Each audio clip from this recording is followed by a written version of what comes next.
We also welcome the Honorable Finance Minister of India.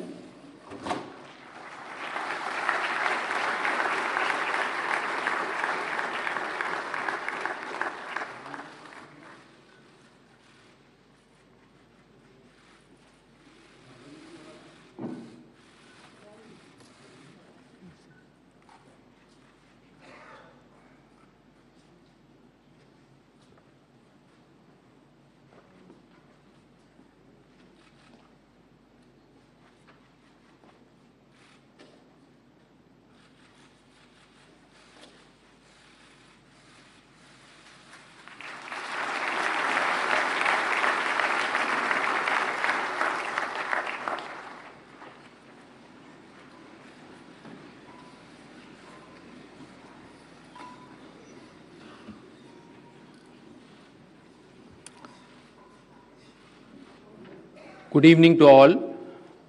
I invite Honorable Finance Minister Srimati Nirmala Sitharaman for welcome remarks and for introducing the speaker for Arun Jaitley Memorial Lecture today.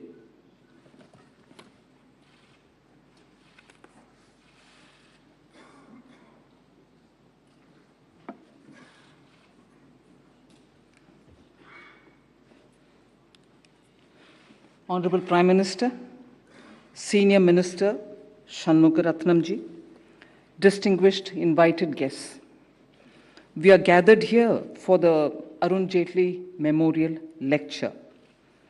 It was in August 2019 that Sri Arun Jaitley passed away. PM Modi and Government of India, in Arun Jaitley ji's honor, named National Institute of Financial Management after Sri Arun Jaitley. It was also decided that a lecture in his memory will be held annually. However, because of COVID, we could not commence this in 2020 or in 2021. A few words on Sri Arun Jaitley. His remarkable political career, which began with a 19-month imprisonment because he was protesting against the emergency, his successful legal practice, his great debates in our parliament, the ease with which he served as a minister in many ministries and departments, both under PM Vajpayee and under PM Modi. So much can be said about each one of these. Guided by PM Modi, he was the person behind two major reforms introduced in the earlier tenure of our government under Prime Minister Modi, the GST and the Insolvency Bankruptcy Code. It was during his tenure that the date of the presenting of our annual budgetary statement in the Parliament was advanced to 1st February from end February. Also, to present one budget in the place of two, the railway and the general budget, was a decision taken during his tenure. He valued the good discourses. He never rejected an invitation to address a good thinking audience, be it in a university or a think tank or even in a college. His interest in cricket, his love for fine things in life, fountain pens or watches, we all know of it. A great connoisseur of food, he could name the best restaurants in at least 25 cities across the world. He had friends across party lines and was always ready to help. In recognition of the contribution Sri Arun Jaitley made to the nation, the service to the nation, and in order to perpetuate his memory, Ministry of Finance, Government of India is instituting this annual lecture series titled the Arun Jaitley Memorial Lecture. We are grateful and happy that the first Arun Jaitley Memorial Lecture is being delivered by Sri Tharman Shanmugaratnam. Sri Shanmugaratnam is Senior Minister in Government of Singapore. He was previously Singapore's Deputy Prime Minister, and before that, Finance and Education Minister. He is concurrently the Chairman of the Monetary Authority of Singapore, the nation's central bank and financial regulator. Mr. Shanmugaratnam has spent his entire working life in public service, in roles principally related to economic and social policies. Again, Mr. Shanmugaratnam co-chaired the G20 High-Level Independent Panel on Financing Future Security from Pandemics in the year 2021. He currently co-chairs the Global Commission on the Economics of Water, which is aimed at re-envisioning and proposing solutions to overcome a growing crisis of access to clean water. He is also a member of the United Nations High-Level Advisory Board on Effective Multilateralism. He also has led the G20 Eminent Persons Group on Global Financial Governance. Mr. Shanmugaratnam chairs the Group of 30, an independent global council of economic and financial leaders. He also chairs the Global Education Forum and the advisory board for the UN's Human Development Report. He earlier chaired the International Monetary Fund and Financial Committee, IMFC, for 4 years. He was the first Asian chair. I'm indeed grateful and happy that the first lecture is being delivered by Sri Tharman Shanmugaratnam. Thank you.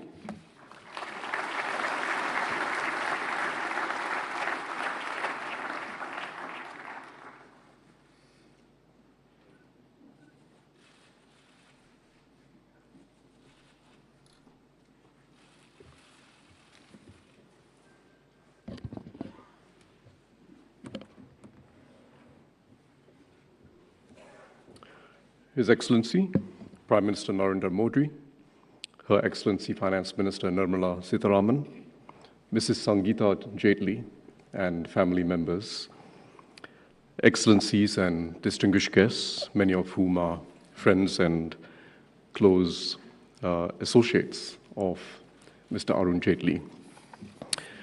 It is a real honor and privilege for me to be speaking at this inaugural lecture named after one of India's most outstanding public leaders. I knew Arun when I was the Deputy Prime Minister and Finance Minister. We had many exchanges, and he left a deep impression on me, an impression of his character. He was, on the one hand, a person of unusual humility and generosity, but he was also a person who clearly had self-belief. He had that unusual combination of humility and self-belief. And that was part of the reason why Arun Jaitley was a man for all seasons and all parties. It is how he marshaled through some of the most complex reforms, the GST being the most important, of course, bringing all stakeholders together, making compromises, building bridges, finding consensus. And that legacy of Arun Jaitley will surely live on in India and for many of us around the world. And it is a legacy that will offer many lessons for how we address future challenges. We have entered an era of profound fragility globally. We, in fact, have a confluence of fragilities, a confluence of insecurities, geopolitical, existential, economic, and social at the same time. We know the geopolitical. We know that the risk of escalating geopolitical tensions and conflicts is greater than it has been at any time since the end of the Cold War. The global system of rules and norms aimed at preserving peace and territorial integrity was never perfect. It was always imperfect. But what's happening in Ukraine is a major rupture and will have ramifications that go beyond just another conflict or another war. And the ramifications could be catastrophic. Second, we have a prospect of stagflation, higher inflation and slow growth for a period of time, not just for a year or a year and a half. And in the advanced countries, there's a very real prospect of a recession in the near term. The risks of high inflation preceded Ukraine, but are of course now accentuated. And critically, although the levels of inflation and having slow growth or recession for a while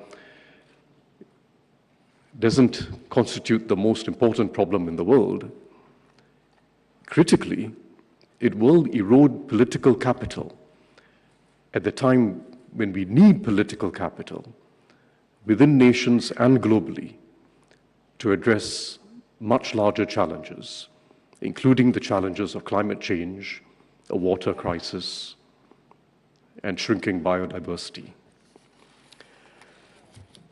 So that's the second challenge, stagflation.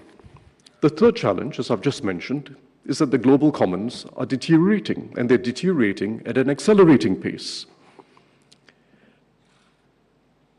The shifts in the environment, which are structural, not just episodic, not just random fires and extreme heat waves or droughts. These structural shifts in the environment have combined with the increased risk of global-scale spread of infectious diseases, epidemics and pandemics. And we now have to live with that threat as part of the world that we are in. And it'll be a threat to lives and livelihoods for many years to come.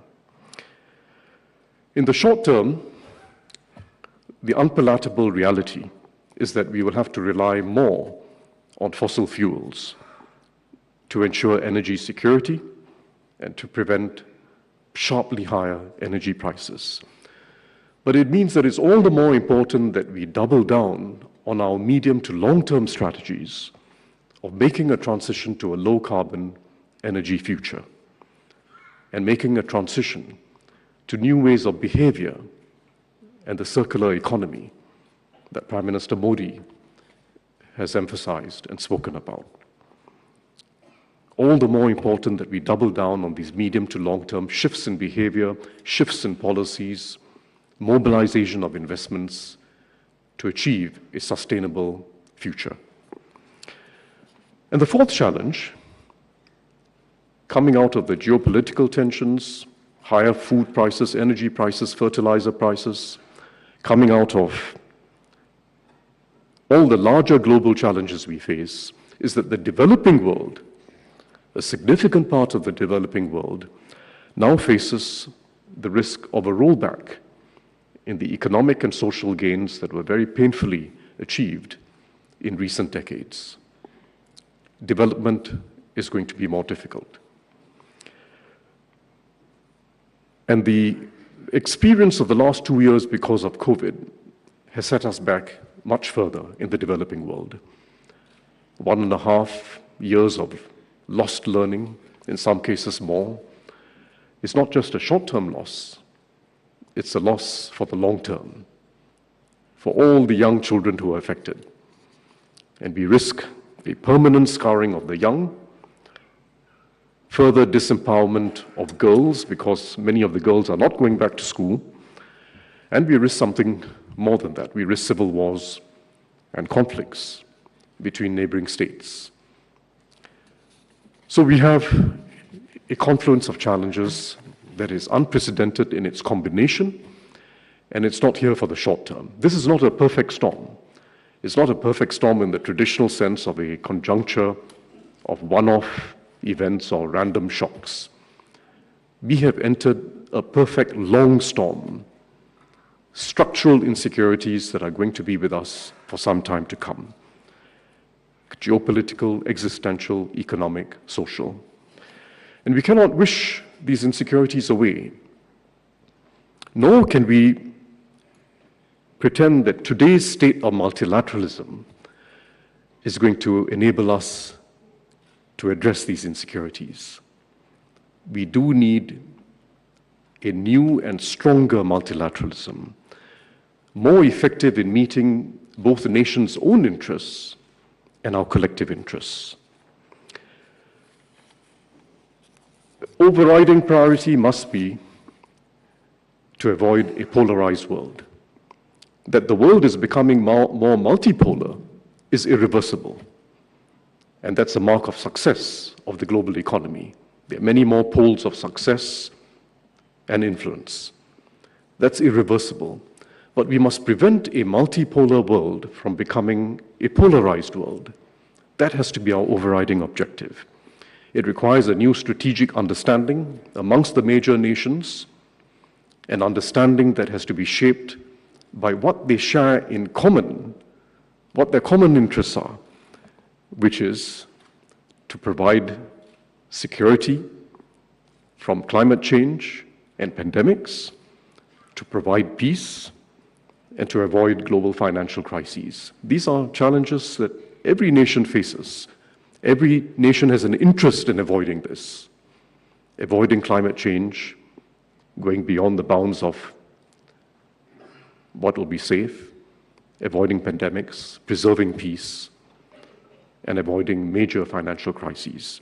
And we have to shape strategic understanding between the major nations around those common interests and define multilateralism on that basis.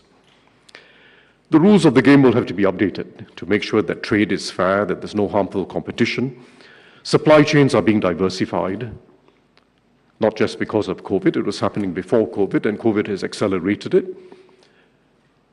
But let's not retreat from an open, integrated global order, which has been hugely beneficial to all nations, including the largest nations. It will not assure us of peace. Economic interdependence does not assure us of peace, but it makes peace much more likely than a world of increasingly decoupled markets, data, payments, technologies.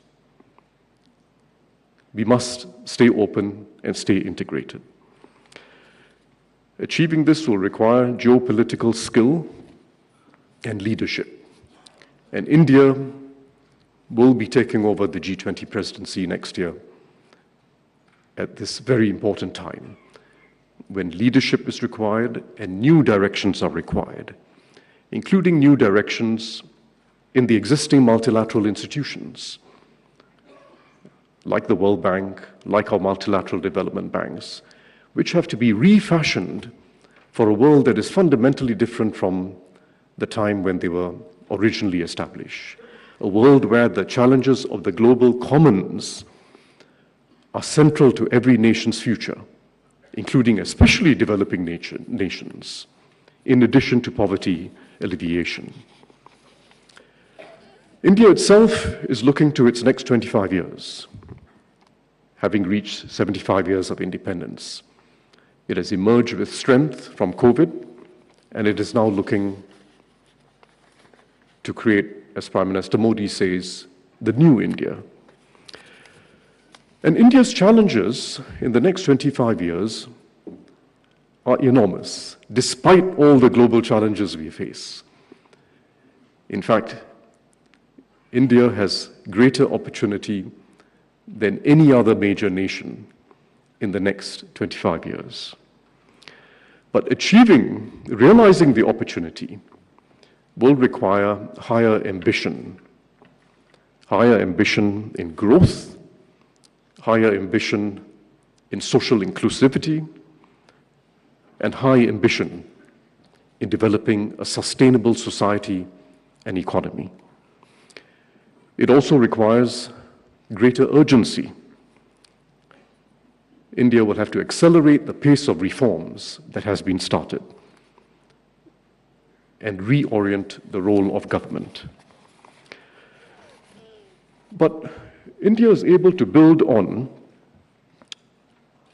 the very distinctive achievements of recent years. I would say dramatic achievements of recent years. Two in particular. First, almost unique internationally, the large-scale implementation of the large-scale provision of basic social amenities to hundreds of millions of people within a short space of time. Hundreds of millions of people. Basic social amenities, toilets, electrification of all villages. 98% of India is now having access to electricity. Perhaps not the entire day, but it's got access to electricity which didn't exist before. Clean cooking gas, when in fact hundreds of millions of people depended on pollutive forms of ways of cooking in the past, with great impact on their health, particularly the women. Primary healthcare centers, 150,000 primary healthcare centers being set up all around the country to provide close access wherever people live. All as part of Ayushman Bharat, public health assurance. Most recently, functioning water taps and water pipes all across the country. Work in progress, but a very important task. And all of these, if you think about them, toilets, electrification, clean cooking gas, functioning water taps, particularly empower women. It's the women who've been spending hours every day queuing up for water. They particularly empower women. And I know Prime Minister Modi started this in Gujarat some years ago, but this is an immense historical task, correcting a legacy of neglect for the poor, for ordinary people in the rural areas, and for girls and women. Immense historical task. So that's the first unusual achievement of recent years that India builds on as it looks to the future. The second, equally dramatic, is what has been achieved to provide for digital and financial inclusion, again on an immense scale. In a country with 29 different states, with different democratically elected governments, and vastly differing stages of development. Immense achievement. And I don't need to elaborate about it, but the India stack, starting with Aadhaar and UPI, Unified Payments Interface, so that everyone can make digital payments, is a remarkable achievement on a global scale. There's been no financial innovation of that scale and speed achieved in any other country. We now need the same boldness of political and social vision, the same attention to implementation, the same ability to cut through red tape, the same ability to mobilize the ground, and to have center and states work closely together to address the very important challenges of the next 25 years. First, creating vastly more jobs, including jobs for the low-skilled and semi-skilled. Second, creating a more sustainable economy and society, and demonstrating to the world how this can be achieved whilst continuing to develop. And thirdly, underpinning everything else, investing in social mobility, investing in quality in education and basic healthcare, so as to create opportunities for all. In other words, India needs not just an India stack, but a social development stack, going beyond the provision of basic social amenities, the toilets, electricity, clean cooking gas, and so on. Very important, but going beyond that to now develop opportunity for people to, on a self-determining basis, achieve better lives through education, better healthcare. And it can be achieved because the same almost missionary zeal for implementing reforms on the ground, the same ability to work with all stakeholders can be applied to this very large task of upgrading the majority of young Indian persons' futures, starting from young and skilling them through life. It needs urgency. As Prime Minister Modi said on India's 75th anniversary, this is India's Amrit Kal, its critical moment. As he put it, we have to start now. We don't have a moment to lose. And the next decade will be critical, not just the next 25 years. The next decade will be critical because there is a race against demography. There's a very large group of young people, as large as China faced at an earlier phase of history. 580 million Indians are below the age of 50, below the age of 25. That's a large number of people who need to be quickly skilled, given confidence to earn their own success in the workforce. For those of us who are from outside India, those who are economists, academics, observers, well-meaning observers, we must recognize the complexity of these challenges. And part of the complexity comes from the fact that India is now unraveling what are very deep legacies that go back to the earliest pre-independence years, and in some instances, go back to the colonial era. A legacy of economic thinking and strategies that from the earliest years of independence relied on state control of the economy and complex and frequently changing regulation. Very strong legacy, which has not disappeared from India. A legacy of preference for capital-intensive industry rather than labor-intensive industry, and inadequate attention pays to job creation.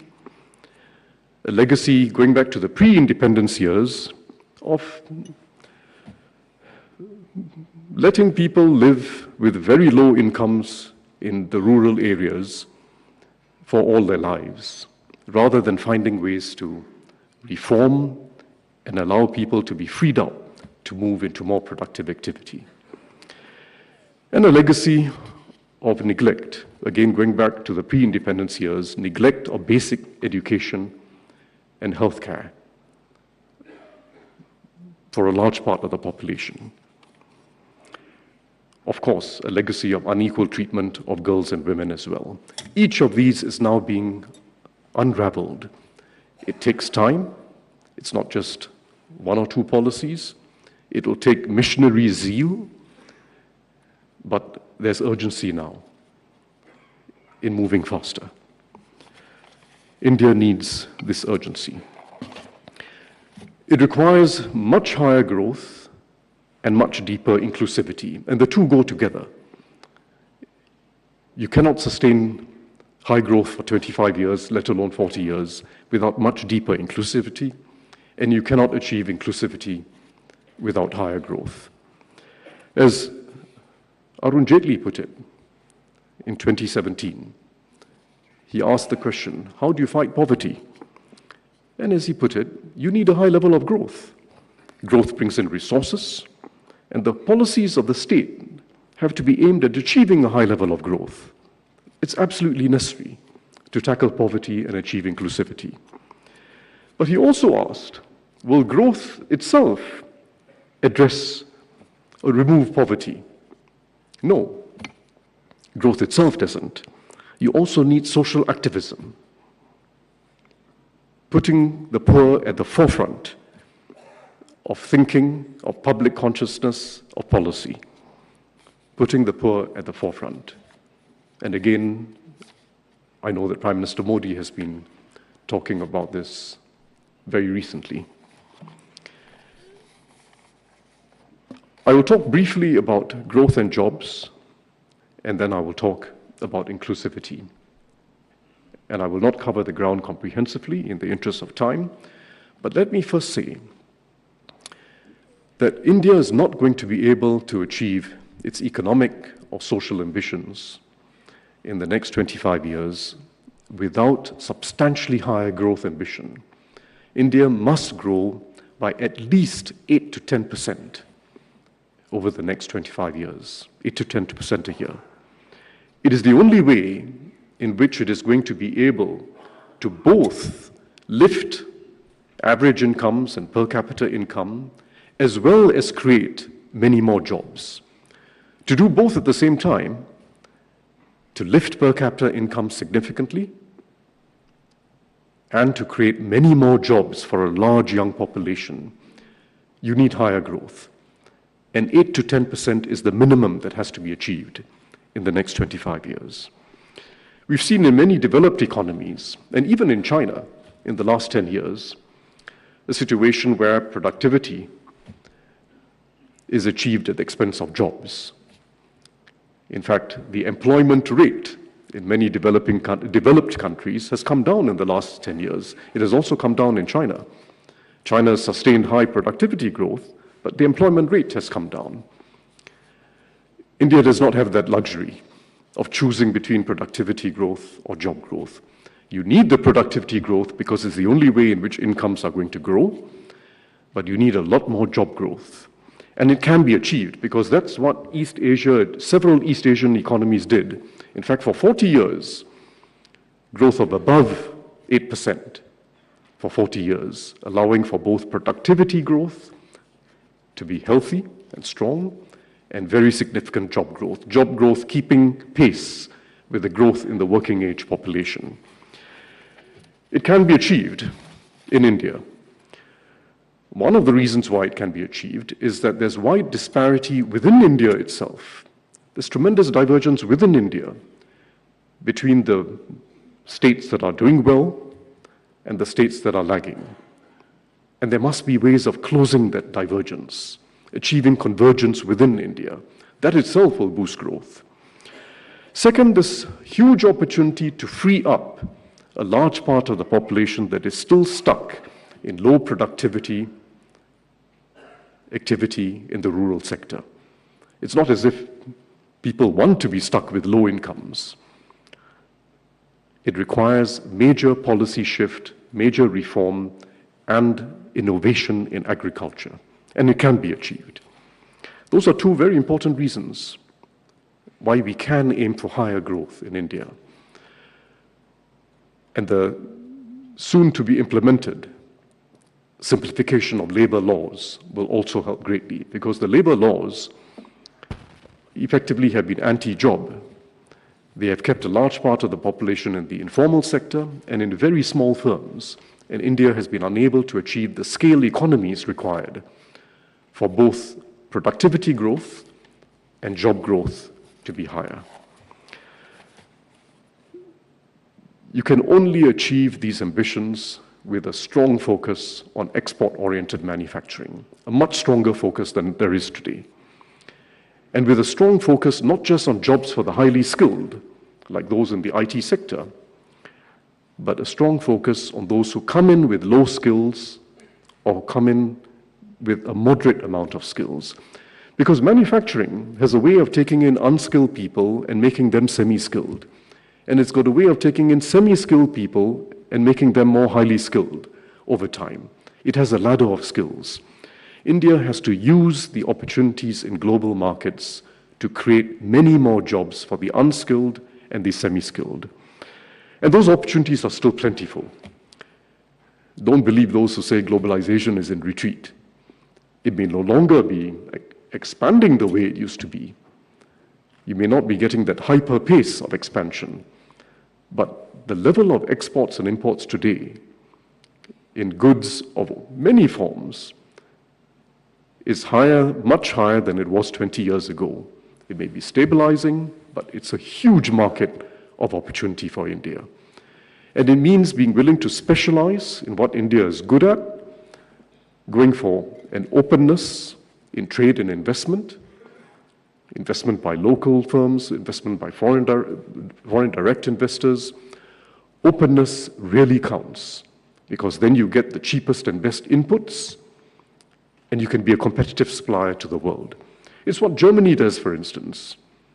A large manufacturing economy. They specialize. They specialize in components in which they have a dominating presence globally.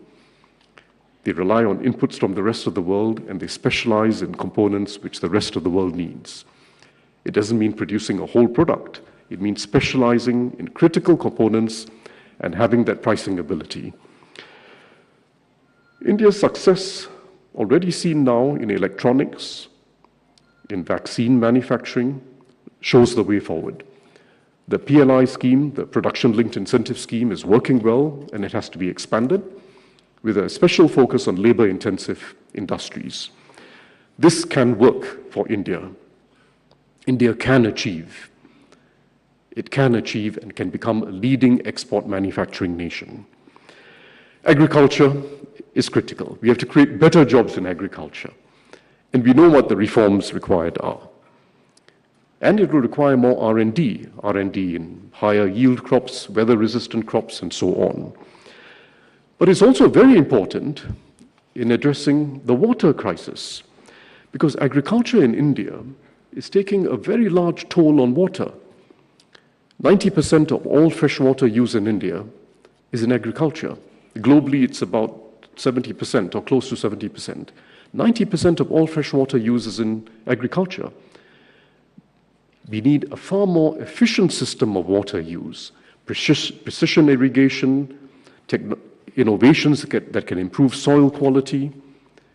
These are innovations that exist and need to be scaled up across the Indian agricultural sector.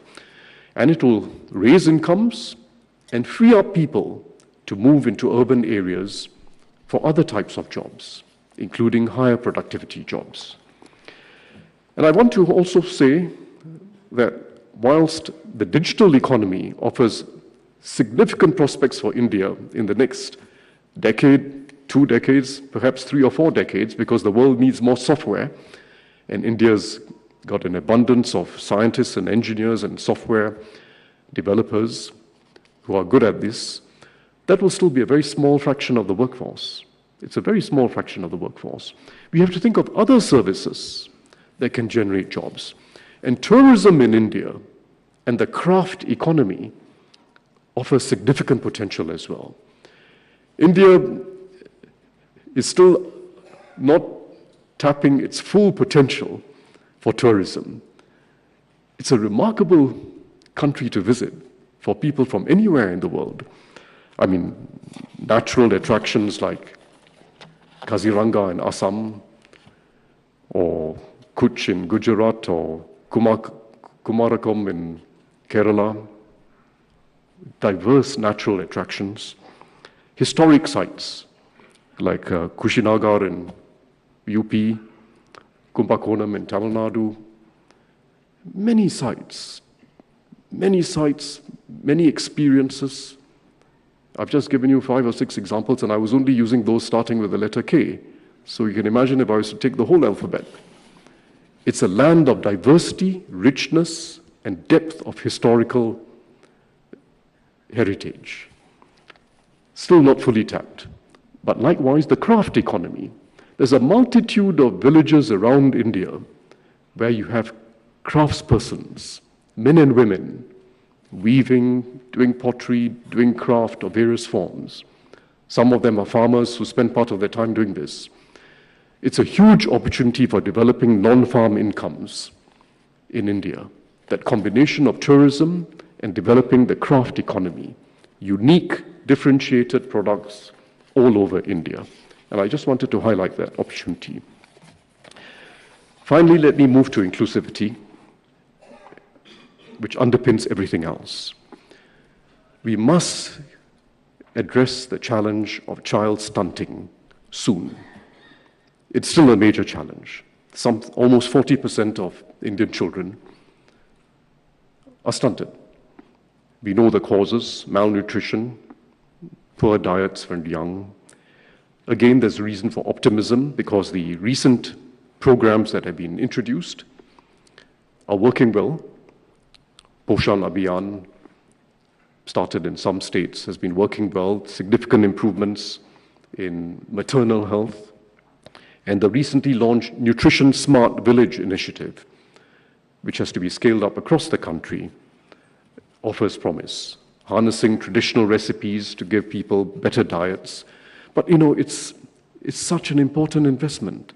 There's no public investment with higher long-term return than eradicating childhood stunting. Next, education. The new economic policy has been launched. It's extremely important, and basically, if I had to summarize what has to be done, there have been improvements in school enrollment, girls and boys, but quality is a big issue. Learning outcomes are a big issue.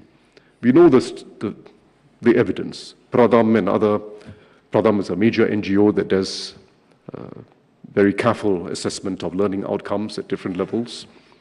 Essentially, at Standard 5, almost 50% of the kids are unable to achieve Standard 2 levels of literacy and numeracy.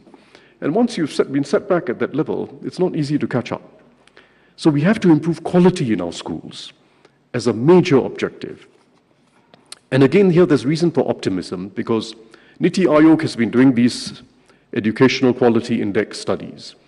And they find again that some places are improving much faster than others, including in the large states. Even amongst large states, some have been moving much faster than others in recent years. And the source of improvement is improved governance of education. How teachers are selected, how school leaders are appointed. It's governance. A public school system can achieve quality. I say this coming from Singapore because we have a very highly regarded education system. It's a public school system. None of the countries in the upper band of the annual PISA rankings, or once in 2 year PISA rankings, none of them have decentralized school systems. They all have public school systems or school systems that are coordinated by the public sector. And as India's enrollments have gone up, with a large increase in enrollments in the public schools, it is critical that we bring quality into the public school system. And finally, higher education needs reform. The Prime Minister just spoke about this recently again. Like many other countries in the world, and like China, in fact, India's higher education system has been overly academically oriented. And it just hasn't prepared the vast majority of graduates for the working world. The large corporations take some of them in and then they put them through an additional year of training just to make them ready for work. But higher education has to have a stronger applied and skills orientation. And we need to follow that up through the years once people are in their career. Skills centers and skills-oriented universities are critical. I just came from one in Assam because at the suggestion of the Prime Minister, Singapore has been collaborating with the Assam state government to set up a skills center. These are all doable directions. We can achieve it. Reform education, improve governance, focus on skills. Let me conclude by saying something of a broader nature. I was listening recently to an outstanding musical performance by 3 of India's most accomplished classical musicians, Zakir Hussain, Kala Ramnath, Jayanti Kumaresh, tabla, violin, veena. Traditions of both the North and South. The 3 of them came together. And they've been performing across the United States to full crowds. In fact, they're going to be performing in Singapore in a few weeks' time, and I will be there together with my wife. Now, they decided to call themselves, for the purpose of these performances, Triveni. Triveni named after Triveni Sangam, the mythical confluence of rivers, Ganga, Yamuna, and Saraswati. So they call themselves Triveni. And I was just listening to them, and I realized this was an unusual confluence Because it was not just about their individual genius, and they are musical geniuses, each of them. Each of them are geniuses. But it was not just the individual genius. As you listen to a performance of that nature, it's all about improvisation, as you know. Each of them listening to the other, teasing them a little bit, prompting them, taking over, co-creating and co-empowering. That's what it's about. It's a collective genius. India has no lack of individual top talents. It may be overrepresented internationally. But what it has to develop is that collective capability, co-empowerment, co-creation, and having a high degree of trust amongst each other. And that has to be the challenge. Co-empowerment and co-creation between the government and the private sector, together with NGOs, cooperatives, and people themselves.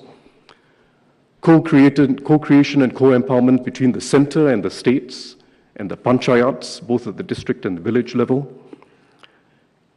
And co-empowerment amongst people themselves, across caste, across class, across faiths, across white and blue collar, across gender, girls and boys, mothers and fathers. Develop this collective capability for the next 25 years. That is India's promise. And if India succeeds, as I believe it will be not just uplifting 1/5 of the world's population, it will also be showing the way for many others. Thank you very much.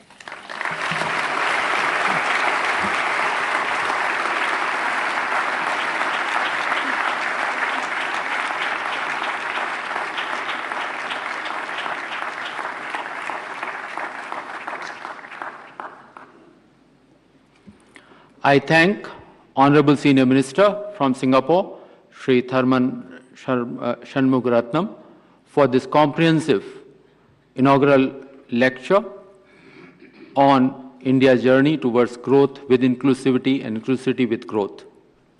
अब मैं माननीय प्रधानमंत्री जी से अनुरोध करूंगा कि वो हम सबको संबोधित करें।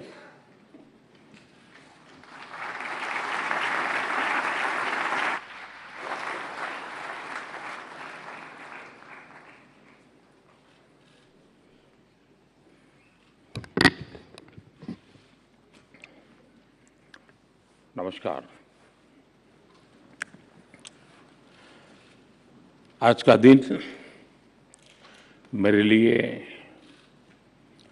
अपूरणीय क्षति और असहनीय पीड़ा का दिन है।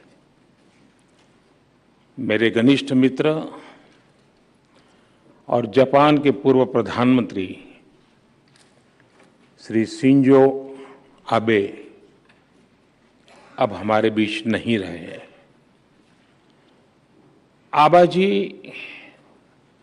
मेरे तो साथी थे ही, वो भारत के भी उतने ही विश्वसनीय दोस्त थे।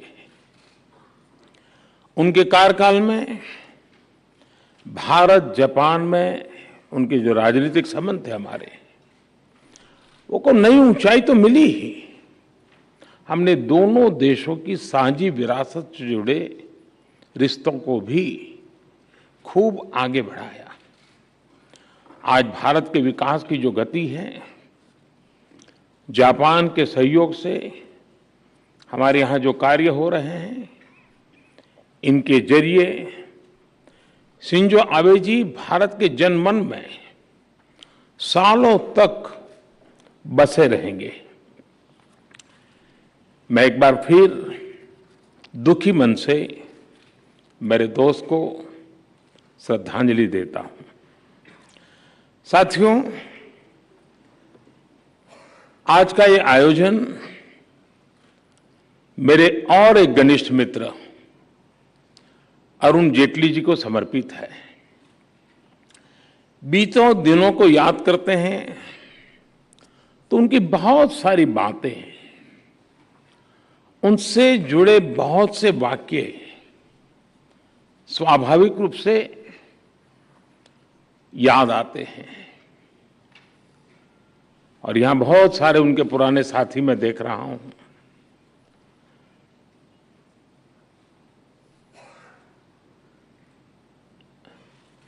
उनकी ऑरेटरी, हम सब उसके कायल थे। और उनके वन लाइनर लंबे अरसे तक हवा में गूंजते रहते थे। उनका व्यक्तित्व विविधता से भरा था और उनका स्वभाव सर्वमित्र वाला था। यहां जितने भी लोग दिखते हैं, हर एक की अलग अलग दुनिया है, लेकिन सब अरुण के मित्र थे। ये अरुण के सर्वमित्र की विशेषता थी। और उनके व्यक्तित्व की इस खूबी को सभी आज भी याद करते हैं और हर कोई अरुण की कमी महसूस करता है। मैं अरुण जेटली जी को अपनी विनम्र श्रद्धांजलि देता हूं। साथियों, अरुण जी की स्मृति में इस लेक्चर का जो विषय रखा गया है, growth through inclusivity, inclusivity through growth, वो सरकार की डेवलपमेंट पॉलिसी का मूल मंत्र है। मैं थर्मन जी का विशेष रूप से आभारी हूं कि उन्होंने हमारे निमंत्रण को स्वीकार किया। और मैंने कई बार उनको सुना भी है, उनको मैं पढ़ता भी रहता हूं। उनकी बातों में, उनके अध्ययन में, वो सिर्फ भारत में ही बोलते हैं तब नहीं, दुनिया के अन्य देशों में भी जब जाते हैं तो काफी रिसर्च करते हैं। लोकल टच उनकी हर एकेडमिक थिंकिंग में, उनकी फिलॉसफी में बहुत सटीक तरीके से वो उसको नीट करते हैं। आज भी हम सब ने अनुभव किया, बहुत ही अच्छे ढंग से उन्होंने वैश्विक परिस्थिति से लेकर के हमारे देश के बच्चों तक हमें ले आए। मैं उनका बहुत आभारी हूं, उन्होंने समय निकाला। साथियों, जिस विषय पे यहां चर्चा हो रही है, जिस विषय को लेकर के आज अरुण जेटली व्याख्यान माला का हमारा प्रारंभ हुआ है, अगर मैं इसी को सरल भाषा में कहूं तो एक प्रकार से ये थीम, मेरी सीधी सादी भाषा में मैं कहूंगा, सबका साथ सबका विकास। लेकिन इसके साथ ही इस लेक्चर की थीम आज के पॉलिसी मेकर्स के सामने आ रही चुनौतियां और दुविधाओं को भी कैप्चर करती है। मैं आप सभी से एक प्रश्न पूछना चाहता हूं, क्या बिना इंक्लूजन के सही ग्रोथ संभव है?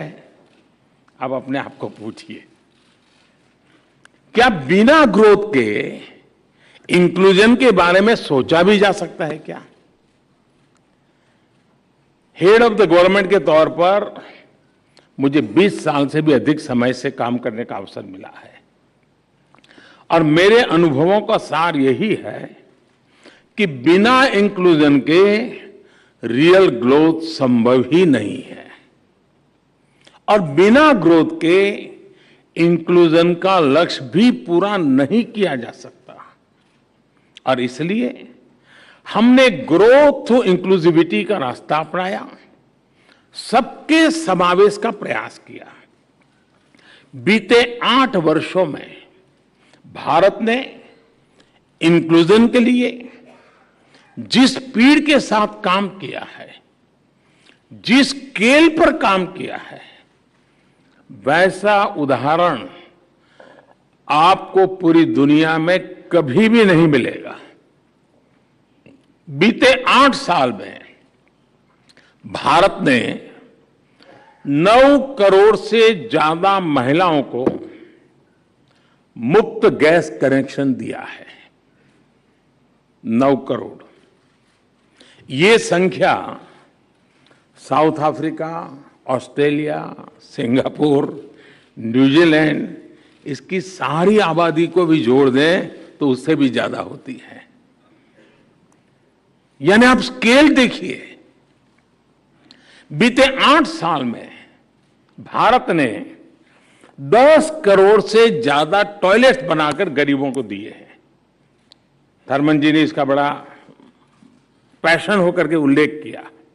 यह संख्या साउथ कोरिया की कुल आबादी के 2 गुने से भी ज्यादा है।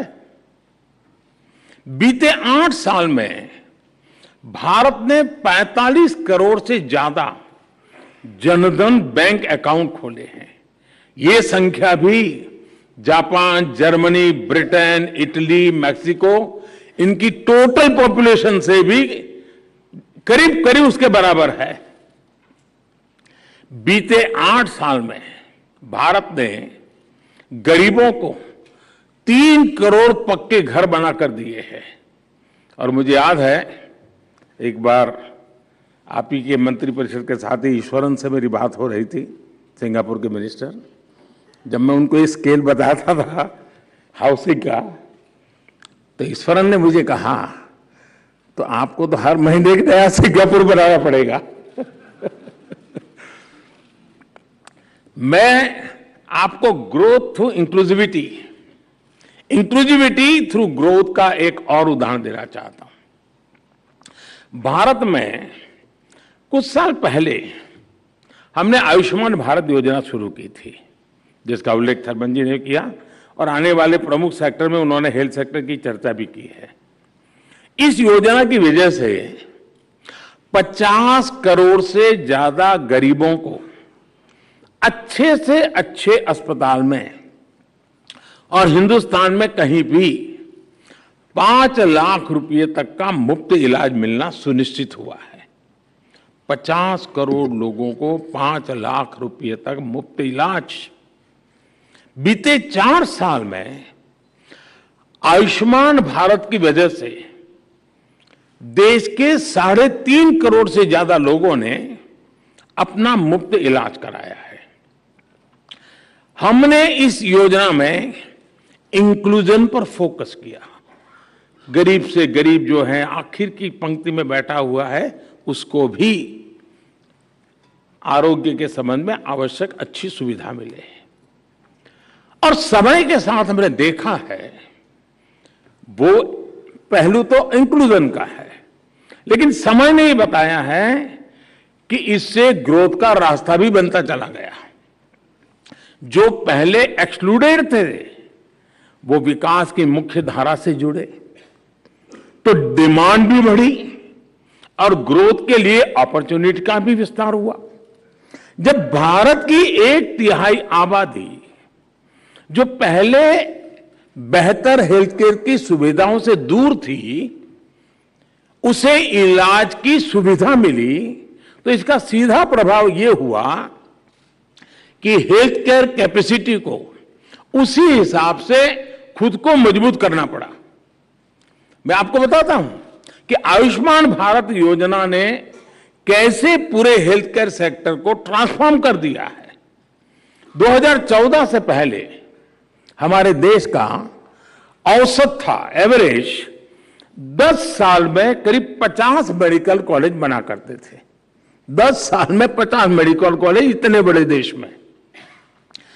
जबकि भारत में पिछले 7-8 साल में पहले के मुकाबले 4 गुना से ज्यादा, यानी करीब करीब 209 नए मेडिकल कॉलेज बनाए गए हैं। अब आप कल्पना कर सकते हैं कि कहां 50 और कहां 209। और आने वाले अभी 10 साल का जब हिसाब लगाऊंगा तो ये मामला और आगे बढ़ने वाला है, वो 400 तक पहुंचने वाला है। बीते 7-8 साल में भारत में अंडर ग्रेजुएट मेडिकल सीट्स में 75% की बढ़ोतरी हुई है। भारत में अब एनुअल टोटल मेडिकल सीट्स की संख्या बढ़कर लगभग 2 गुना हो चुकी है। यानी अब देश को कहीं ज्यादा डॉक्टर मिल रहे हैं, देश में तेजी से आधुनिक मेडिकल इंफ्रास्ट्रक्चर निर्माण हो रहा है।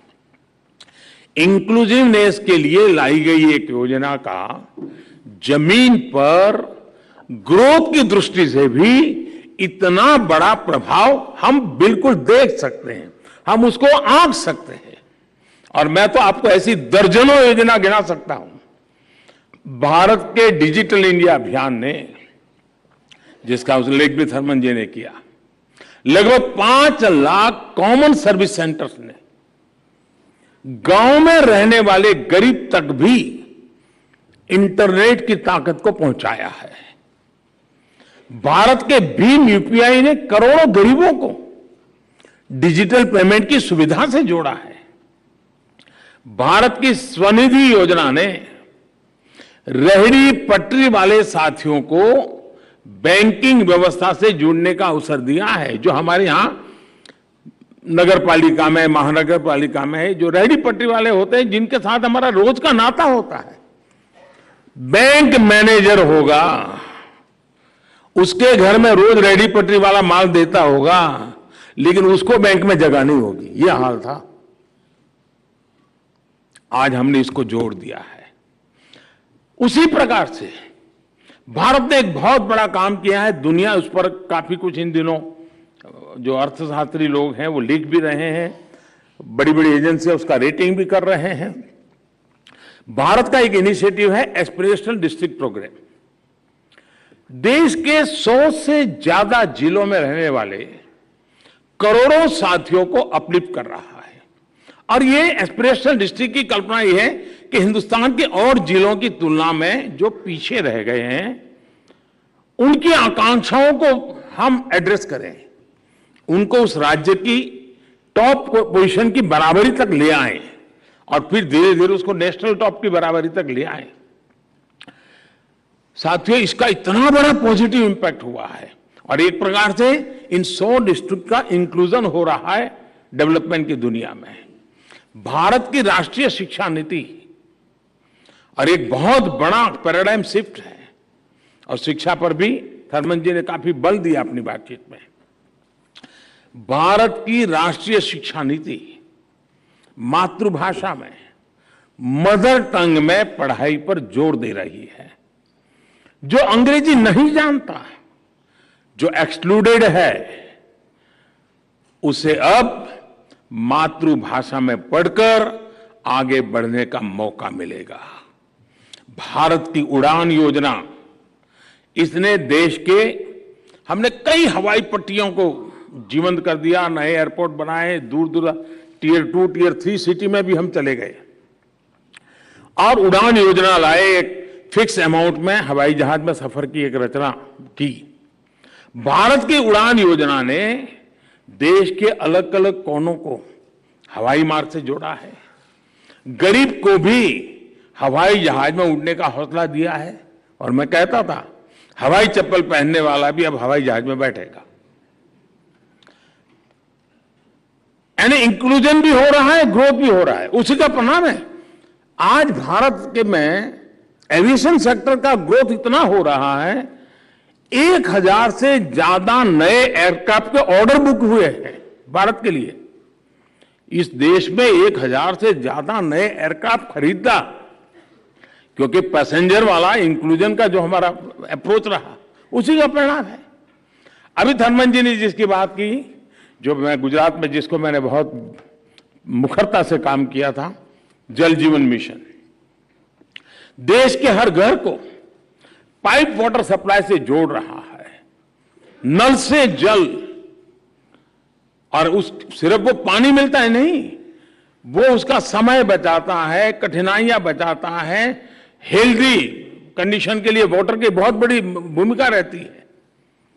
उन सारे दृष्टि से ये मिशन बहुत बड़ा सामाजिक जीवन, और जिन्होंने बच्चों के न्यूट्रिशन का विषय किया, उसका संबंध पानी से भी है। शुद्ध पानी, पीने का शुद्ध पानी, ये भी न्यूट्रिशन के लिए, बच्चों के लिए बहुत महत्वपूर्ण विषय है। और हमारा नल से जल अभियान उस इश्यू को भी एड्रेस करने वाला का एक बड़ा महाअभियान का हिस्सा है। सिर्फ 3 साल में ही इस मिशन ने 6 करोड़ से ज्यादा घरों को पानी के कनेक्शन से जोड़ा है। भारत में मोटे तौर पर लगाया हिसाब तो 25-27 करोड़ घर है, उसमें से 6 करोड़ घरों को पानी पहुंचा दिया है जी। ये इंक्लूसिवनेस आज देश के सामान्य मानवी का जीवन आसान कर रही है, उसे आगे बढ़ने का हौसला दे रही है। और किसी भी देश के विकास में इसका कितना महत्व है, ये आप अर्थ जगत के लोग जो यहां बैठे हैं वो भली भांति इस बात को जानते हैं। मैं आपको एक और उदाहरण देना चाहता हूं। आप भी जानते हैं, और ये तो मैंने देखा है कि यूएन में भी इसकी चर्चा होती है, एसडीजी में भी उसकी डेवलपमेंट गोल के अंदर इन मुद्दों पर चर्चा होती है। और वो कह रहा है, दुनिया में दशकों से अनेक देशों में प्रॉपर्टी राइट्स ये बहुत बड़ा इश्यू बना हुआ है। और जब प्रॉपर्टी राइट्स की बात करते हैं तब समाज के जो आखिरी लोग होते हैं वो सबसे ज्यादा वल्नरेबल होते हैं। उनके पास कोई दस्तावेज नहीं होता है, सबसे ज्यादा मुसीबतें उनको झेलनी पड़ती है।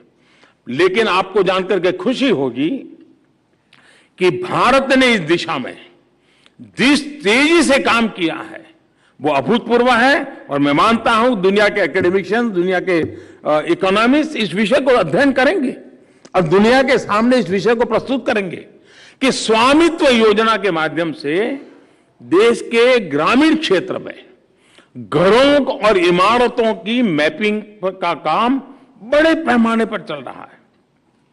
अभी तक भारत के 1.5 लाख गांवों में ये काम हम ड्रोन की मदद से करते हैं। ड्रोन से सर्वे होता है और टेक्नोलॉजी का भरपूर उपयोग होता है और पूरा गांव वहां मौजूद रहता है जब ये सारी प्रोसेस होती है तब। और 1.5 लाख से अधिक कामों में ड्रोन से ये सर्वे पूरा किया जा चुका है। और 37,000 स्क्वायर किलोमीटर, आप कल्पना करिए, ड्रोन के माध्यम से 37,000 स्क्वायर किलोमीटर जमीन की मैपिंग का काम हो चुका है, मतलब उन घरों से जुड़ी हुई जमीन वाला। और 80 लाख से ज्यादा लोगों के लिए प्रॉपर्टी कार्ड बनाए जा चुके हैं। और ये भी जो मालिक है उसकी सहमति से होता है, उसके साथ विचार विमर्श होता है, उसके अड़ोस पड़ोस के लोगों के साथ विचार विमर्श होता है। एक लंबी प्रक्रिया है। और इसका मतलब यह हुआ कि इससे गांव के लोगों को बैंक लोन मिलना आसान हुआ है, उनकी जमीन अब कानूनी विवादों से भी बच रही है। साथियों, आज का भारत रिफॉर्म्स बाय कंपल्सन के बजाय रिफॉर्म्स बाय कन्विक्शन से आने वाले 25 साल का रोड मैप तैयार कर रहा है।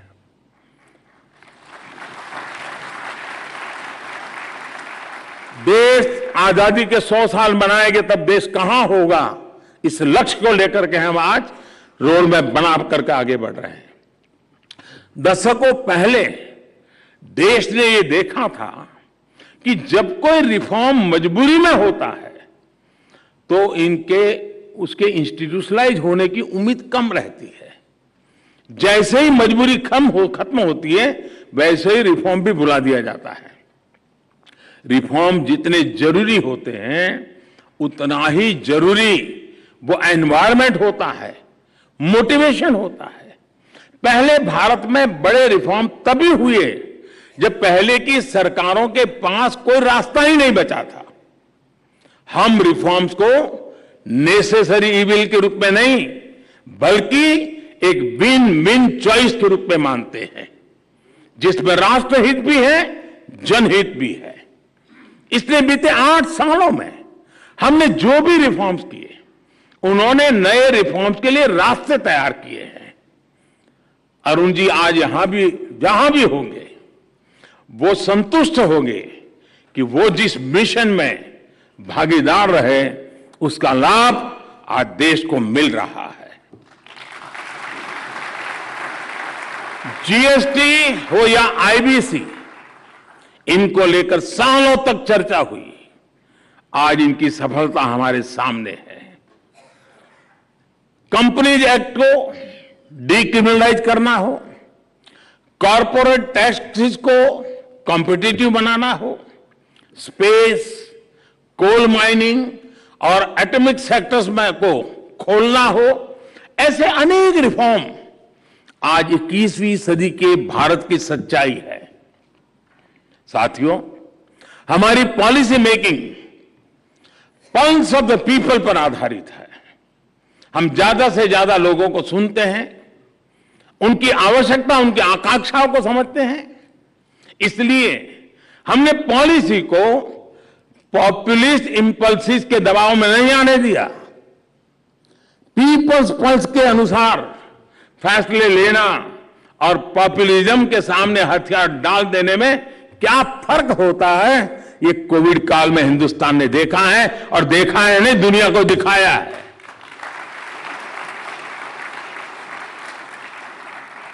बड़े बड़े अर्थशास्त्री क्या कह रहे थे पैंडेमिक के समय? जब पैंडेमिक आई तो पूरी दुनिया में बड़े बेल आउट पैकेज के लिए, डिमांड ड्रिवन रिकवरी के लिए पॉपुलिस्ट इंपल्स था, हम पर भी दबाव था और हमारी आलोचना होती थी, ये कुछ कर नहीं रहे, कुछ दे नहीं रहे, पता नहीं क्या कुछ हमारे लिए कहा गया। ये भी कहा गया कि लोग चाहते हैं, एक्सपर्ट ये चाहते हैं, बड़े बड़े विद्वान ये चाहते हैं, लेकिन भारत दबाव में नहीं आया। उसने एक अलग अप्रोच अपनाई और बहुत समझदारी के साथ, शांत मन से अपनाई। हमने पीपल फर्स्ट अप्रोच के साथ गरीब को सुरक्षा दी, महिलाओं, किसानों, एमएसएमई पर ध्यान दिया। हमने दुनिया से अलग इसलिए कर पाए क्योंकि हमें पीपल्स पल्स यानी जनता क्या चाहती है, उसकी क्या चिंता है, इसका एहसास है। इसलिए भारत की रिकवरी और बाकी दुनिया की रिकवरी में जो फर्क है वो हम साफ देख सकते हैं। साथियों, मैं अक्सर मैक्सिमम गवर्नमेंट, मिनिमम गवर्नमेंट और मैक्सिमम गवर्नेंस का आग्रह करता रहा हूं। हमारी सरकार ने ऐसे 1,500 कानूनों को खत्म कर दिया है जो लोगों के जीवन में अनावश्यक रूप में दखल दे रहे थे। 1,500 कानून। और मुझे याद है 2013 में जब भारतीय जनता पार्टी ने मुझे पीएम कैंडिडेट बनाया था, 2014 में चुनाव होना था, तो यही दिल्ली में ही व्यापार जगत के लोगों ने मुझे कार्यक्रम के लिए बुलाया था और वो बड़ी थोड़ा गर्म मिजाज का वातावरण था। क्या करोगे, डिकना करोगे, फलाना करोगे, सब पूछ रहे थे। ये कानून बनाओगे, नहीं कानून बनाओगे, ऐसा बड़ा दबाव था। कैंडिडेट था चुनाव के दिनों में, हम भी तो जरा मैंने कहा देखिए आप कानून बनाना चाहते हैं, लेकिन मैं आपको एक वादा करता हूं, मैं हर दिन एक कानून खत्म करूंगा। नए बनाने की गारंटी नहीं देता हूं, खत्म करूंगा। और पहले 5 साल में 1,500 कानून खत्म करने का काम पूरा कर दिया साथियों, जो कानून जनता सामान्य पर बोझ बनते हैं। साथियों, आपको जानकर के खुशी होगी, हमारी सरकार ने 30,000 से ज्यादा, यानी आंकड़ा भी आप चौंक जाएंगे जी, 30,000 से ज्यादा ऐसे कंप्लायंसेस को भी कम कर दिया है जो ईज ऑफ डूइंग बिजनेस में और ईज ऑफ लिविंग में बाधा बने हुए थे। 30,000 कंप्लायंसेस खत्म कर देना यानी जनता जनार्दन पर कितना अभूतपूर्व विश्वास का युग आया है, उसका नतीजा होता है कि हम कंप्लायंसेस के बोझ से जनता को मुक्त कर रहे हैं। और मैंने लाल किले पर से कहा था कि मैं चाहता हूं सरकार लोगों की जिंदगी से जितनी बाहर चली जाए हमें निकालनी है। लोगों की जिंदगी में सरकार सरकार सरकार सरकार का प्रभाव कम से कम हो, लेकिन जिसको सरकार की जरूरत है उसको सरकार का अभाव न हो, ये दोनों विषय को लेकर के चलने का हमने प्रयास किया है। आज मुझे आपको ये बताते हुए संतोष है कि मिनिमम गवर्नमेंट की अप्रोच मैक्सिमम आउटपुट्स और मैक्सिमम आउटकम्स भी दे रही है।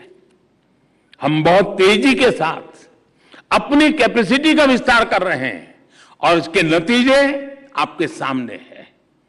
कोविड वैक्सीन का ही उदाहरण ले, हमारे देश के प्राइवेट प्लेयर्स ने बहुत ही अच्छा काम किया है, लेकिन उनके पीछे पार्टनर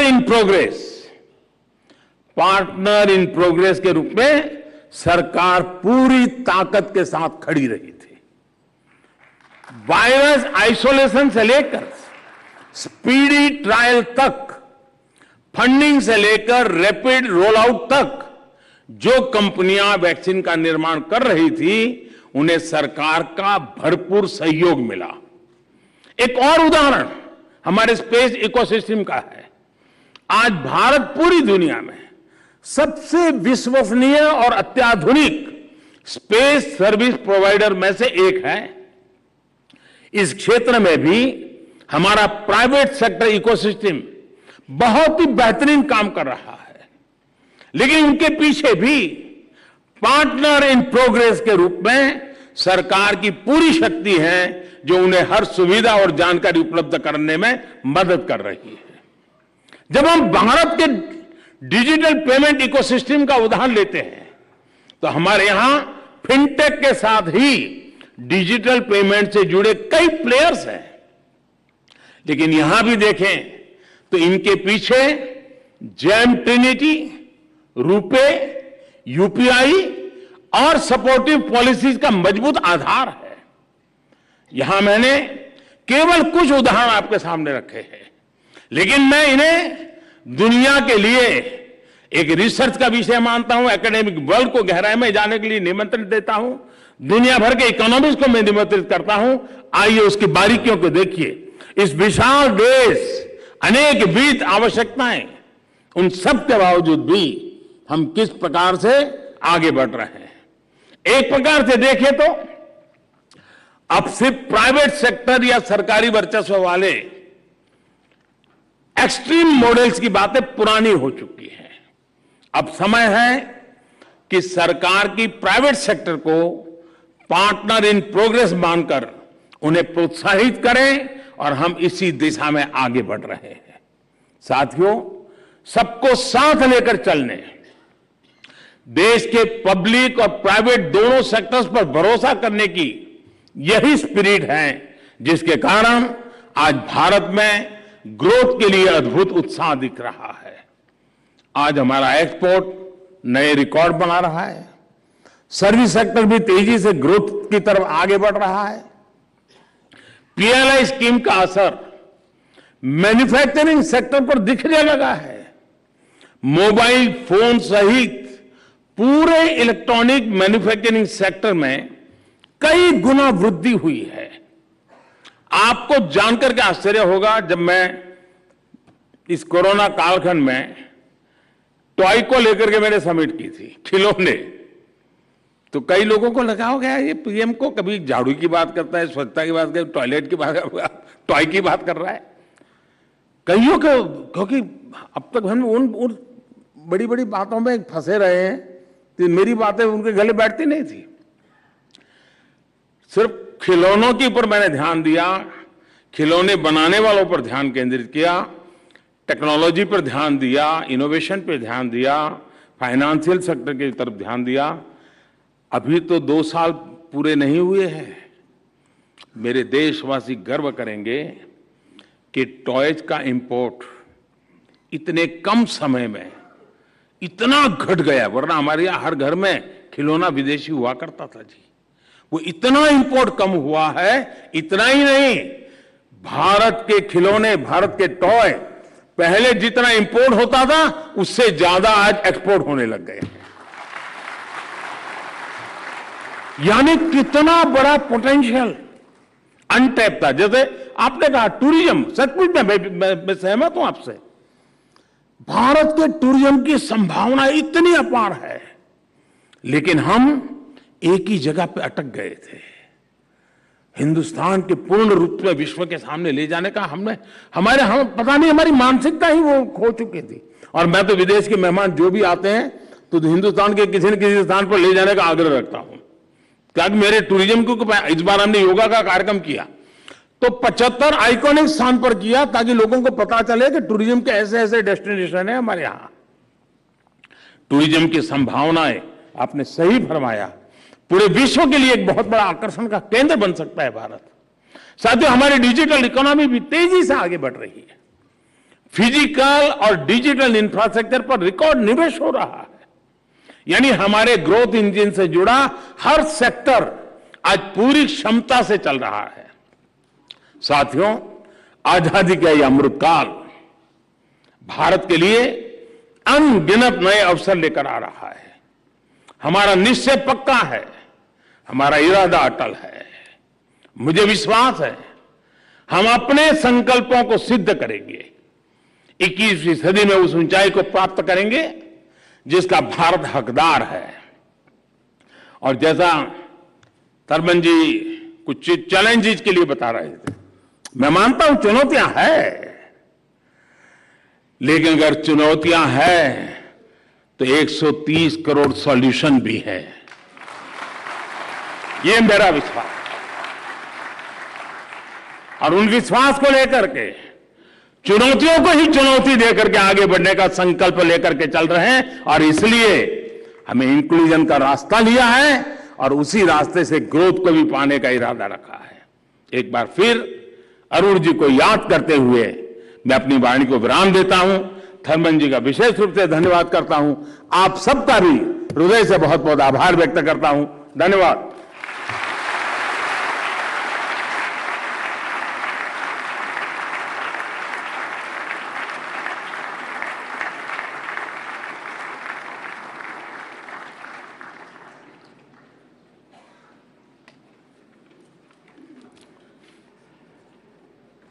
मैं माननीय प्रधानमंत्री जी का उनके इस प्रेरणादायक संबोधन के लिए धन्यवाद करता हूं और माननीय प्रधानमंत्री जी से और सीनियर मिनिस्टर ऑफ सिंगापुर और अन्य मंत्रीगण से अनुरोध करूंगा कि वो ऑडियंस में अपना स्थान लें। I request all the dignitaries on the dais to take their place among the audience.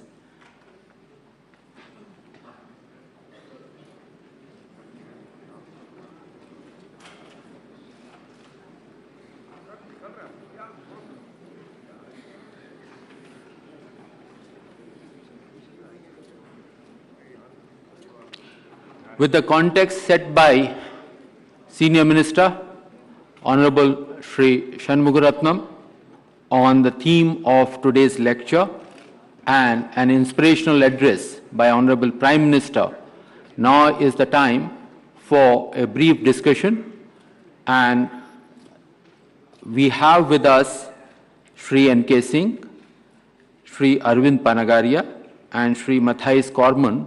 I will request all three of them to take their seats on the dais.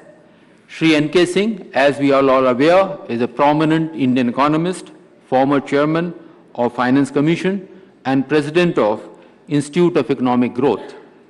Shri Arvind Panagaria is a prominent Indian-American economist, published author, and has served as the first vice chairman of Niti Aayog. Shri Matthias Corman is a distinguished diplomat who currently serves as Secretary General of Organization for Economic Cooperation and Development. Over to the panelists to take us through the panel discussion.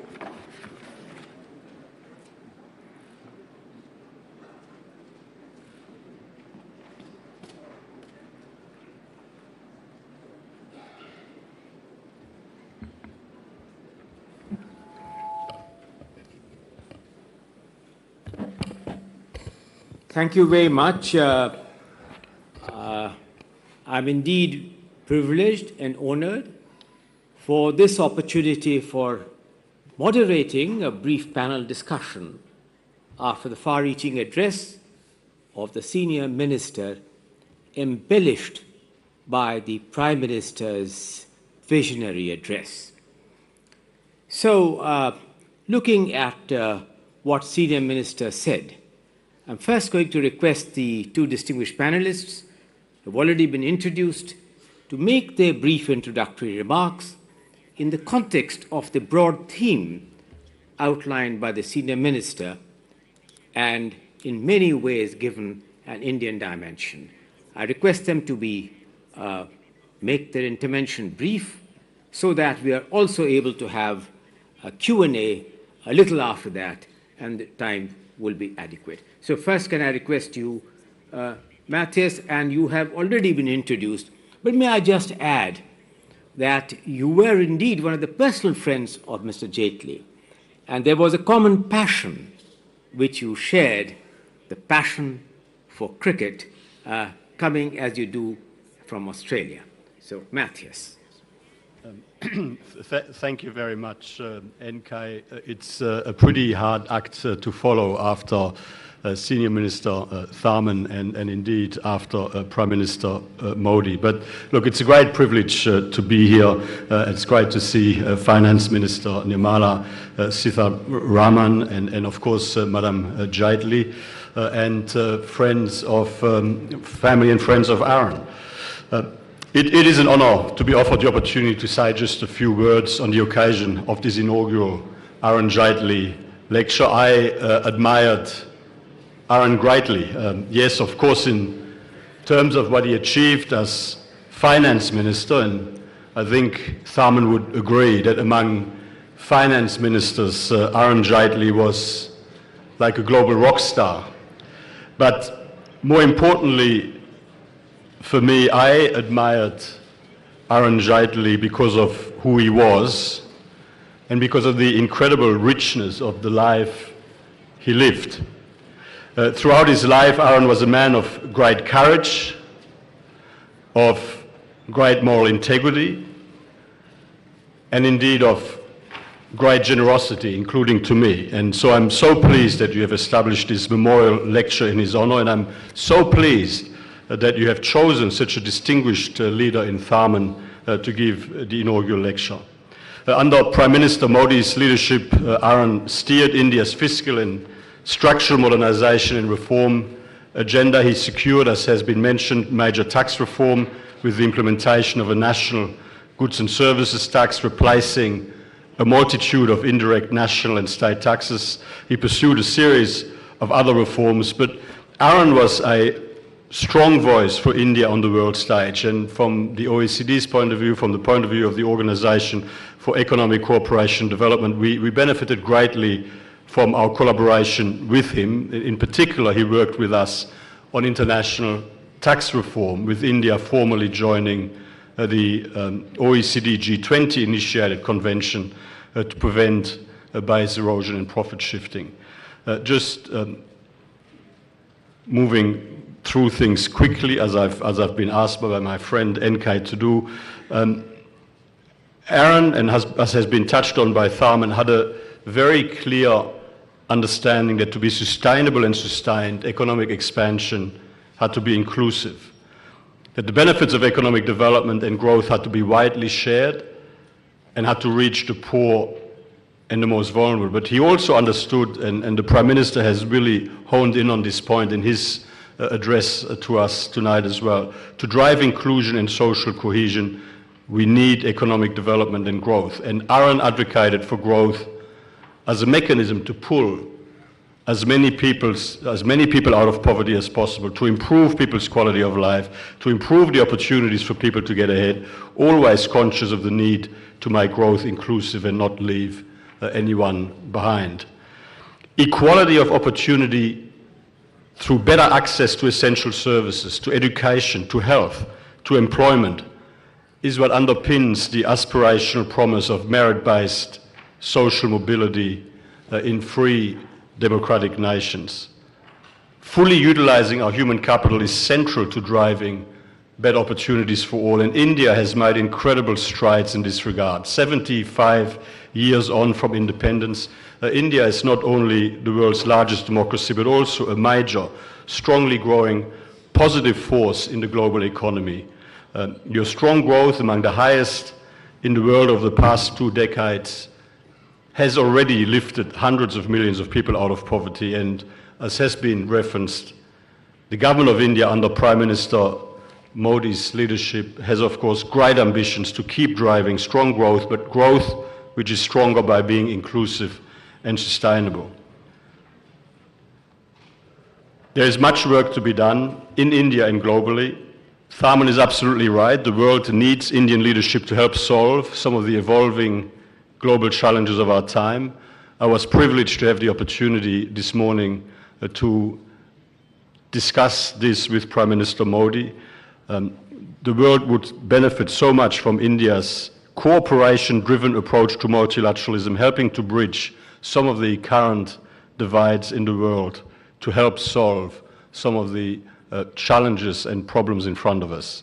As an organization committed to supporting better international cooperation, to develop better policies for better lives, we look forward to working with Prime Minister Modi and his government in the course of India's G20 presidency next year to do exactly that. And thank you for giving me the opportunity to say a few words. Thank you very much, Matthias. Thank you for being so disciplined in adhering to the somewhat limited time we have. I now request the distinguished co-panelist Arvind Pangaria to make his observations. Arvind? Thank you, NK. Let me also join everybody in saying that how privileged I feel to be here, how honored I feel. With the generosity of the Prime Minister, I got to serve alongside Jaitley ji, and all the qualities that have been described of him, I had the chance to observe those firsthand. And let me also say that I was a great beneficiary during the 3 years that I was serving in the government of the helpful nature and all the assistance that Jaitley ji was always there to give me whenever I sought his help. He never failed, absolutely never. Very quickly, just to add my own remarks here, maybe I will take one specific theme that came from the distinguished lecture. This was about the deep legacies that Mr. Shanmugaratnam mentioned. One particular deep legacy that we really inherited from the beginning, the way the Indian growth process was unfolded, had to do with very initial emphasis on heavy industry. And here I want to draw this particular, that growth is important for inclusion. That we understood. From the very early on, you go back to Congress's discussions in 1930s and all, that growth was critical. Without growth, we could not uplift people out of poverty. I think what got really missed is that the growth process itself has to be inclusive for growth to be sufficiently high that you actually achieve the inclusion that is essential. We emphasized heavy industries. Savings were very low, 7% of the GDP at the time, a very low GDP to begin with. So practically those savings got invested in 3 or 4 steel mills. Rest of the population workforce was left completely out of the benefits that could come from growth. So some growth did happen, but it was growth without inclusion, therefore it was not very high growth, 4%, 5%. And all the reforms that we have then been doing starting from 1991 and very much accelerated in the last 8 years have to do with making the growth process itself inclusive. So we have understood that health, education, etc. are essential for inclusion, but it is the growth process itself. What is the quality of growth? Does growth bring the workforce directly into economic mainstream is critical actually to achieving high growth. And this is what the East Asian economies, so if I could call this, India's model is the Nehru model versus the East Asian one as the Lee Kuan Yew model, then the Lee Kuan Yew model kind of understood this, and therefore it was driven by very much labor-intensive manufacturing growth, which brought the large part of the population into mainstream of the growth. And so the growth itself could be actually very high, 8 to 10%. And so that, of course, gave the revenues also for the government to promote rapidly education, health, and all the other social expenditures. And so I think this is the big difference now, with the GST, with the labor law reforms that have been done, for 15 years we have been arguing for those, the economists. Finally, Prime Minister Modi has also done those labor law reforms, the corporate profit tax reform, the definitional change of all these small, medium, and micro firms, which now open up those categories much wider. All of these facts make, I think, for inclusion in the growth process, and therefore not only that would promote immediately inclusion, but it will also give give rise to, in the forthcoming 25 years, significantly higher growth rates, and therefore allow us to promote inclusion yet more. So I'll stop there. Thank you. Thank you very much. Thank you, Arvind. I have this great privilege of asking one or two questions, if I might. So, drawing some inspiration from the senior minister's speech and the Prime Minister's vision, particularly in converting the great challenge of the pandemic into a historic opportunity to take forward our entire reform strategy. The senior minister, you referred to an unusual confluence of challenges which the global economy faces. And these challenges which you mentioned are several. These challenges which entail national security, driven by the unusual circumstances which we have obviously compelled many nations, particularly nations in Europe, to become increasingly inward-looking. India has avoided that degree of conflict between pursuing with economic reform strategy, along with ensuring that the internal security of India and some of the important challenges do not remain underaddressed. Matthias, looking at your own experience, how would you see the symmetry between the challenge of national security and the challenge of ensuring that the forces of globalization, particularly international trade, value-added chain, comparative factor advantages, comparative costs, which are productivity enhancing, are in some ways or pursue the same common path? And I'm going to ask you, Arvind, the same question, because you keep writing brilliantly on the need to open up on the trade sector. Do you see any contradiction between the two? But first to you, Matthias.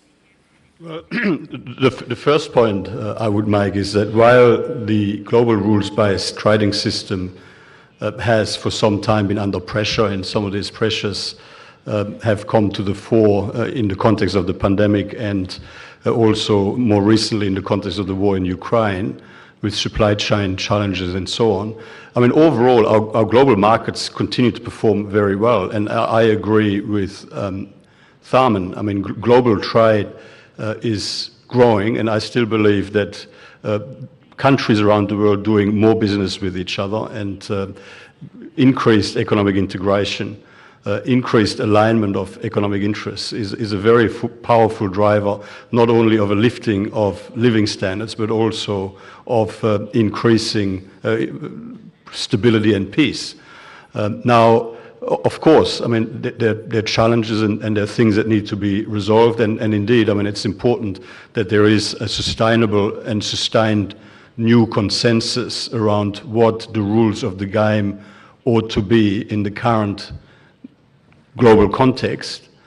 But the principles of countries around the world and people around the world contributing into global value chains, what they can do best at the lowest possible cost, I mean, I still think is a principle that works very well. And in the context of the pandemic, while much has been said, global value chains were much more resilient than what might have been said from time to time. And if supply chains were under pressure in the latter part or in the second year of the pandemic, it was because the recovery was so strong and the composition of that strong recovery in demand was so different that the supply logistics in the context of a pandemic were finding it hard to keep up. But fundamentally, our global market is working well. There are things that need to be adjusted, and I think countries around the world doing more business with each other, investing more into each other's economies through the free flow of capital is a powerful driver for increased peace and stability. Arvind? So, let me make 2 points which have been implicitly made here. One, increased risk always requires diversification. That's true. And so today, a lot of the multinationals are looking for diversification to other countries. Meaning, you know, China has been the center of their activity for last 2 decades, but now they seek diversification. That opens new opportunities. So I think every challenge comes with an opportunity. So that's the first point. But the second one is, which of course the senior minister very much expounded, that on the surface it seems that there's a lot of backlash on trade and globalization going on, that all the trade war that broke out between the United States and China. But if you actually look at the outcomes, it is remarkable how, in spite of COVID and these tensions, trade has continued to flourish. So, the decline in trade during COVID year, 2020, was about 6%. And it bounced back very quickly. By the end of the last quarter of 2020, trade was back. And today, total trade is $28.5 trillion, which is 3 trillion more than the pre-COVID peak that we had observed before. So I think, opportunities will remain. Economic incentives, profit incentive is just too powerful. And today, in spite of everything else, the economy is far more open than it was when Korea's, Taiwan, Singapore's, etc. made their rapid growth. So I will not be pessimistic. Thank you. My second question is that one of the themes of the senior minister was the challenges of an orderly transition to an era of sustainable growth, particularly climate. You mentioned about the far-reaching contribution made by Prime Minister Mr. Modi at the Glasgow 26 when he outlined the Panchamrit, which became in some ways the mantra which guided the Glasgow 26. Let me ask you, Matthias, that considering the fact that you realize that very large capital is necessary, and considering the limits of what public outlays can do, and considering the fact that unfortunately developed countries have made enormous promises but have not followed those promises with the necessary transfer of capital, it's necessary to incentivize private capital outlays, which will be necessary to blend with public outlays for reaching those ambitious targets. How do you think the international multilateral order and lending institutions can be restructured for meeting a better partnership between enhanced public outlays with enhanced private capital flows, particularly on the issues of risk mitigation for private capital? Thank you very much for that question. Firstly, developed economies did make promises to provide and mobilize $100 billion US a year in climate finance for developing economies, and that was meant to happen by 2020. It didn't happen by 2020, but we are tracking this, and we now believe, based on the data that we have in front of us, that that goal will be reached by 2023 and then exceeded from there on in. But that's not going to be enough. We will need trillions of investment, and you're right. We will need to find ever better ways to leverage public investment, to leverage into additional private investment, and also to pursue blended finance opportunities to ensure that we can get the level of investment that is required. But what is even more important on top of this, when countries around the world, including India, have made commitments to transition to net zero emissions. Many countries by 2050, China by 2060, India by 2070. So there's now a trajectory, there's a pathway, there's a transition. The problem-solving spirits around the world, the entrepreneurial spirits around the world, have to find ways that we can achieve that transition in the best, most sensible way possible. But also, different countries around the world using different approaches, taking into account different circumstances and different opportunities. All of that needs to be somehow brought together in a globally more coherent approach, where we ensure that individual efforts in individual countries contribute to solving the actual problem that we're trying to solve. And I think that's where there is scope for better dialogue, sharing of information, sharing of data of what works best, what doesn't work so well, sharing of technology to make sure that we really give every country around the world the best possible chance to get to the ultimate destination in the best possible way, but also to avoid negative spillovers from uncoordinated action. And that is an area in which we believe the OECD, together with India and others, might be able to help. Arun, before you respond, I'm grateful to Matthias. One of the issues which really is very troublesome is a just transition, an orderly just transition. And the resiling of developed countries from commitments made long ago necessitates obviously a more innovative approach. And perhaps you could say what those innovative approaches can be. That's a very tough one, NK. If we really know the answers to that question, he's been thinking all night about how he can ask us some tough questions. On the way to solution. But one of the things I think that should be done, if there is some will, then one of that energy efficiency provides a great avenue to bring in carbon emissions down. A lot of new technologies are coming, but these are very high royalties to be paid. I think we ought to use some of the climate finance provided by the foreign governments, by the richer countries, which have been responsible for much of the pollution that exists in the environment today, and use those to actually pay part of these royalties and make the technologies available to the developing countries at either lower cost or free of charge. I think that will go a long way towards solving the problem.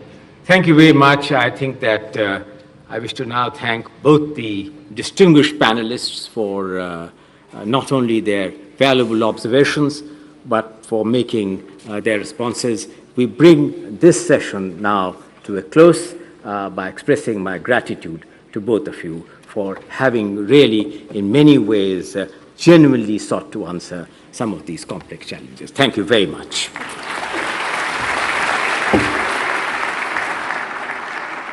I thank Honorable Prime Minister, Senior Minister of Singapore, all the panelists, Senior Ministers of Government of India, family members, diplomats, and other dignitaries. Thank you very much for joining us on this inaugural Arun Jaitley Memorial Lecture. I'll request everybody to remain seated. First, Prime Minister will leave for the next event with the international delegates of KEC in the same building. Thereafter, international delegates of the KEC will be requested that to move to the photo session, and thereafter, then the guest can leave thereafter. Thank you.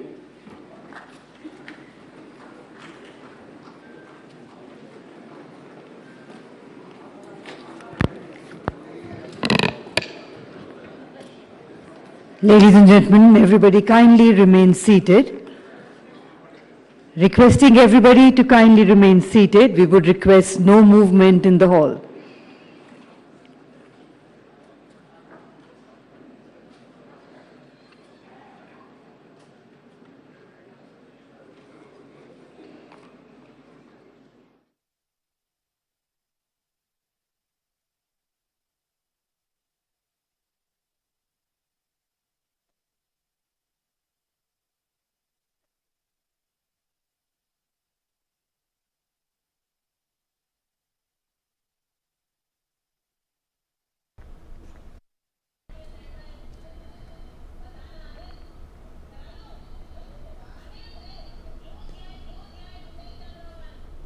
तो ये सीधी तस्वीर आप देख रहे थे दिल्ली स्थित विज्ञान भवन पे, जहां पे पहले अरुण जेटली स्मृति व्याख्यान कार्यक्रम में प्रधानमंत्री नरेंद्र मोदी शिरकत कर रहे थे। और अब आगे बढ़ते और इस वक्त की बड़ी खबर से आपको रूबरू कराते हैं, जो कि अमरनाथ यात्रा से जुड़ी हुई है। पवित्र अमरनाथ गुफा के पास शुक्रवार शाम को आज शाम को बादल फटा है। जम्मू कश्मीर पुलिस ने 8 लोगों के मरने की अभी तक पुष्टि की है।